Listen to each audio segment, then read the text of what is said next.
গত বছর নবান্ন অভিযানে সুরক্ষা নিরাপত্তার ছবিটা যেরকম ছিল এবছরও সেরকমই ধরা পড়ছে।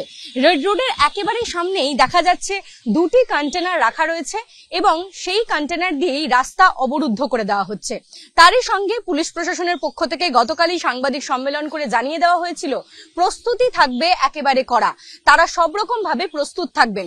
সেই মোতাবেক দেখা যাচ্ছে বাঁশের যে সমস্ত ব্যারিকেড তার সঙ্গে লোহার ব্যারিকেডকে একেবারে বাঁধন করে শক্ত করে বেঁধে দেওয়া হচ্ছে, যাতে কোনো রকম ভাবেই এই নিরাপত্তা ভেদ করে কেউ ভিতর দিকে প্রবেশ করতে না পারেন। একদম নিশ্ছিদ্র নিরাপত্তা করা হচ্ছে পুলিশ প্রশাসনের পক্ষ থেকে। এই রাস্তা ধরেই সোজা গেলে যাওয়া যায় হেস্টিংস মোড় এবং তারপরেই নবান্নের যে রাস্তা সেই রাস্তা। সে কারণেই এই রাস্তাকে একেবারে সিকিউর করার জন্য সকাল থেকেই আমরা গতকাল রাতেই দেখেছিলাম এরকম বাঁশের ব্যারিকেড করে দেওয়া হয়েছে কলকাতার বিভিন্ন জায়গায়, এবং আজকে সকাল থেকেই দেখা যাচ্ছে এরকম বড় বড় কন্টেনার দিয়ে রাস্তা বন্ধ করে দেওয়া হচ্ছে। আর কিছুক্ষণের মধ্যেই এই রাস্তা সম্পূর্ণভাবে বন্ধ করে দেওয়া হবে, কারণ এই রাস্তা একেবারে নবান্নমুখী।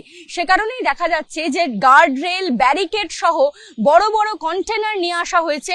গত বছর যে ছবিটা ধরা পড়েছিল নিরাপত্তা নিশ্চিত করতে, নিরাপত্তা নিশ্ছিদ্র করতে গত বছর যেরকম ভাবে কন্টেনার দিয়ে রাস্তা অবরুদ্ধ করা হয়েছিল, এবারেও ঠিক সেই ছবিই ধরা পড়ছে।